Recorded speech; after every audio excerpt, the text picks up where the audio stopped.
Before we get started with this video, I have a new merch offering for everybody. So this right here is a new t-shirt and a new hoodie. So we have BPA on the front, and this one I think is pretty cool. This is the Down the Rabbit Hole shirt and hoodie. So kind of done in a punk style, and you can see the rabbit hole, the mailbox, and some punk lettering and punk text on the top of it.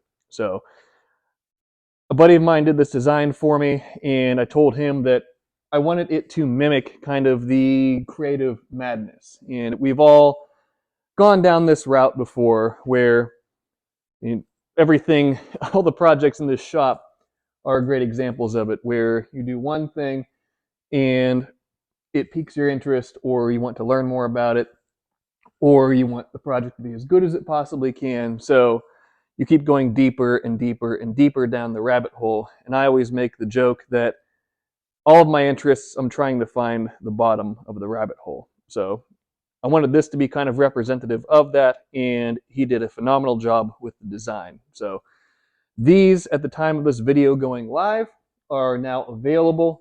Again, we have hoodies, we have t-shirts, and we also have new stickers available, although I don't have any of those on hand at this point in time. So if this design speaks to you, you can find it in the link in the comments below, and go ahead and scoop one up for yourself. And if this doesn't speak to you, maybe one of the other designs that I have does, or maybe something in the future will. So without further ado, let's go ahead and get to this episode, as it's one that I'm very excited about, and I hope that you guys are too.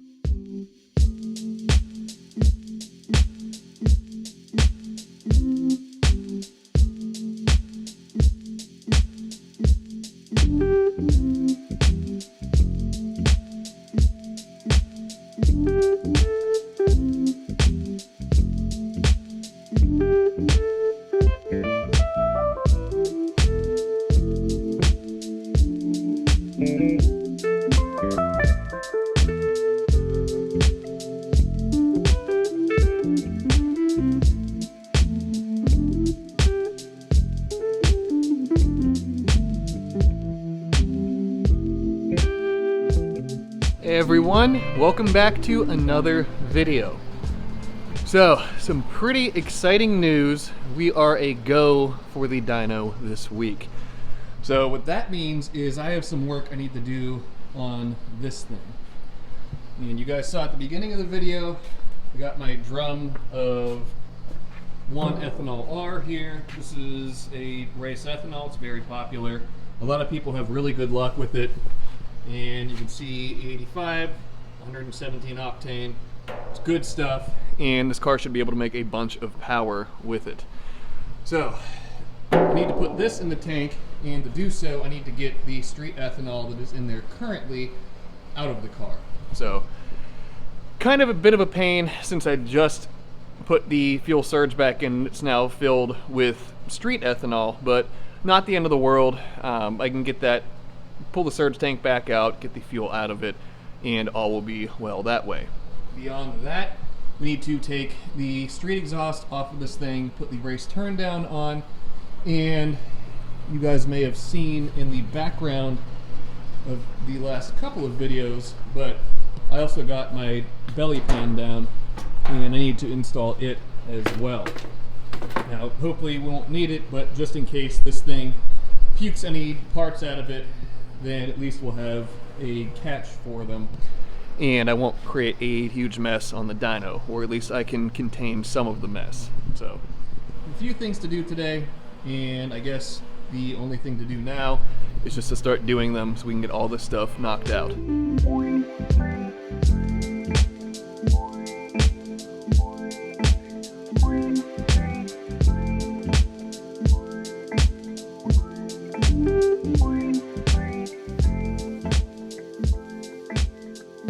Supra is now full of 1R ethanol, and I also came back here and filled both of my jugs up, so that way I have extra fuel at the dyno, as we're going to be going through some of it. So now that the fuel change is completed, I can focus my efforts on swapping the exhaust out. So the dual muffler street system, that's going to come off of the car right now, and I'll put the race turn down on it. Since we're going to be trying to making power and doing race car things, I might as well have the race exhaust on it.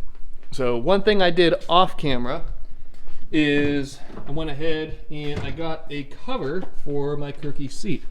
So these have a bit of foam padding to them, and they're much more comfortable than sitting on a raw aluminum seat, and a little bit more practical than having a moving blanket like I did in the actual seat portion of the seat, or the base of the seat. So that is in there now, and right there I have a passenger seat that will go in later, but the limited time that I have to get all of this ready, it doesn't make sense to focus any of my efforts on the seat, as that is not a necessity to go on the dyno.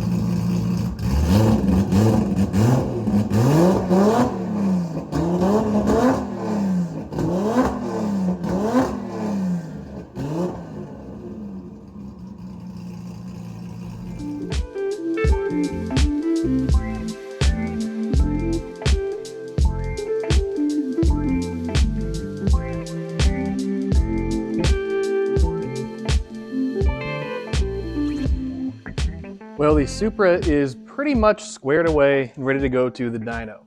So I was working off of this list right here, and the only, actually I can cross off, let me try to do this with my non-dominant hand. Not the worst check mark ever, but have everything here aside from oil filter, oil change, which that I will do tomorrow. So what we have accomplished so far, I got the nitrous bottle filled, got it in, tested the purge as you guys saw. I have the belly pan now on the car. I just made some simple little lugs that come off the bottom of the tube nose that allow me to fasten the front of the belly pan in place, and the rear I already had pre-existing holes from the last time it was installed. And then over here we have all of the things that I'm bringing to the dyno. So the street wheels and tires, those are coming just in case one of the radials pops, so that way I have wheels that I can put back on it and be able to roll the car or drive the car hopefully back on the trailer. Then we have 2 jugs of ethanol. This is the 1R ethanol. I have fuses, zip ties, airline, all the wiring schematics. I have my vibrant shears to cut the airline. We have some fine Ohio well water in this jug right here in case the cooling system needs to be topped off. ATF in case the transmission needs to be topped off. And once I finish the oil change, I'll bring extra oil as well. Over here, I went and got this little organizer earlier today. And what we have, I guess you can see outside labeled, we have plugs. I still need to gap all of these, but they'll be gapped to 14 thousandths. And then I went ahead and organized all of my nitrous jets as well.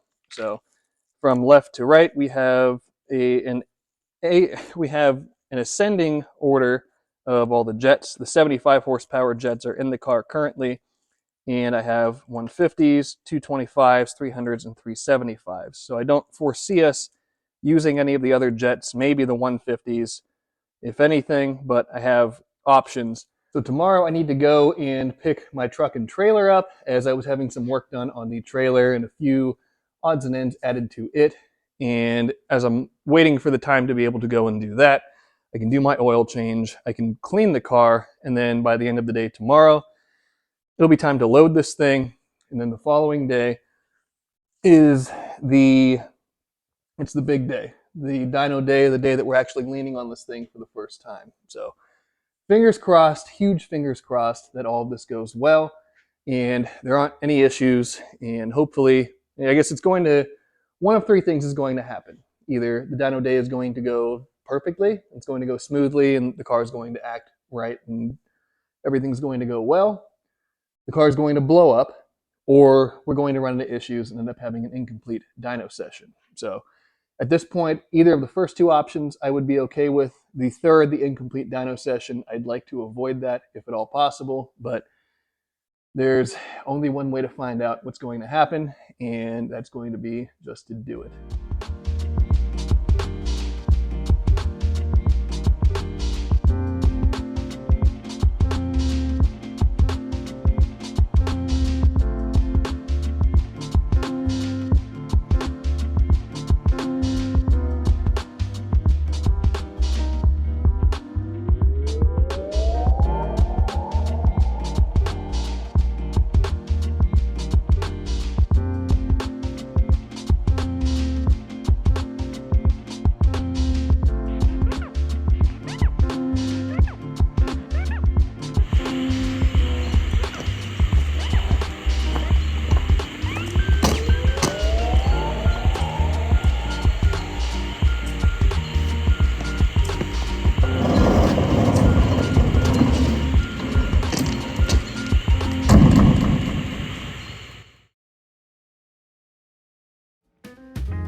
Well, it's the day after the Supra was on the dyno, and I wanted to do a little recap as I didn't film a whole lot towards the end of the day, and I didn't want to have the video just end kind of abruptly that way.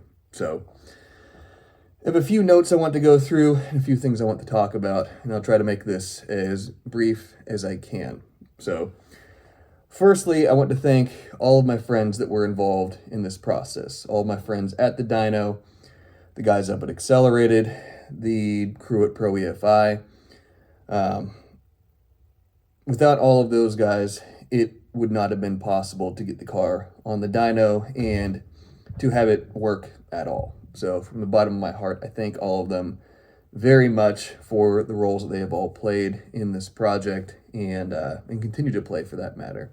When we initially got the car on the dyno, there were a bunch of issues for Bob to sort through, and enough that it would have been completely understandable to throw in the towel and go, hey man, let's go back, we'll reconvene at another point in time and try this again. But Bob showed an incredible amount of determination and dedication to getting this thing sorted out, and as you guys saw, we were actually able to make some power with it. So I was extremely impressed with Bob's drive to make this thing work, and although he certainly is my friend, it's still cool to see somebody in their element and thriving in adversity as opposed to shying away from it. A little bit of perspective about the dyno session, as the car obviously didn't make 10,000 horsepower. Some people could view the dyno session as a failure, but that is not the correct way to look at it. So this is still a fresh build, and this was the shakedown, and you have to take these things one step at a time. And by no means am I making excuses, but I'm just being realistic about what happened and what we went through. So everybody wants the big number on the dyno, or at least that's what sells videos on YouTube. But the reality is that a dyno is not a numbers production tool. It's a tuning tool. So with that in mind, the progress that you're making on the dyno isn't always indicated by huge power numbers. And this was a good example of that. The first full pull that we made, it made 827 horsepower. So made 8 whatever through a turbo 400, through a real long, a real tall rear end gear, real tall final drive. But that was on a 29 PSI, 29 pound boost spike. So it may have made a larger number, but the number that it made was not a practical or usable one, because the boost was just doing whatever it wanted to. So the number that I was actually happier with was the one on the second pull that we got, where it made 485 horsepower or something like that, which obviously is 1,000 less than a car like this should be making. But we were able to carry that pull out the entire, or at least a longer duration of time, through the power band, through the RPM band more. And most importantly, the boost was under control at that point in time. So just because a car makes a huge power number doesn't necessarily mean that all of somebody's ducks are in a row. So you have to look at it as a bigger picture, as opposed to, well, it made dyno 10,000 horsepower, it's great. That isn't always necessarily the case. Another portion of this dyno session that I was really happy with is, at least at this point in time, all of the harebrained homemade parts that I've built for the car haven't caused any issues yet. Now, there still is time where things could end up working incorrectly or causing issues, but the fuel surge, which was my main concern, hasn't shown any fuel pressure drop or anything like that, which is good. Once we were able to get the compressed gas boost control system playing nicely. Boost, there wasn't any real fluctuation or deviation with boost that way, and everything else has worked pretty well so far. So we'll see if that continues to be the case as time goes on and as we go through additional dyno sessions to get this thing further dialed in. But at least at this point in time, everything's working well, and I was able to drive the car on the trailer at the end of the day. This dyno session, we did not spray the car yet. I'm sure that's pretty obvious to you guys with how long the dyno pulls were, and a car like this with a turbo that is in all actuality missized for the engine, but it's just how you have to do it with high RPM, small displacement, big boost import stuff. We did not spray the car just yet. We were working through all the other issues, and we also figured out that the rear end gear desperately needs to be changed. I still have the 325 ring and pinion that was in the car before, and that is not the appropriate ring and pinion for this setup. So the spray, will play around with that probably the next dyno session, and the rear gear, I'll have to do some research and figure out what the best option will be for it, or at least a step in the right direction. But with all that being said, hopefully that gives you an idea of the dyno session. And although the car didn't make an astronomical amount of power, there was still progress made, and by no means am I upset about the dyno session that we had. I'm actually quite thrilled about it. So with all that being said, and another huge thank you to all of my friends and the companies and everybody else that's been involved with the build of this car, that'll be the end of this one. So thank you guys, as always, for tuning in, for coming along on this wild Supra journey with me. And we're just getting started at this point in time. So I can't wait to see what happens next. I can't wait to start playing around with it more, remedying a few issues that we did have with it, and getting it back to make more power. But that'll be for another day, and we're going to wrap this one up now. So as always, be sure to subscribe, leave a like, leave a comment, and I'll see you guys in the next episode.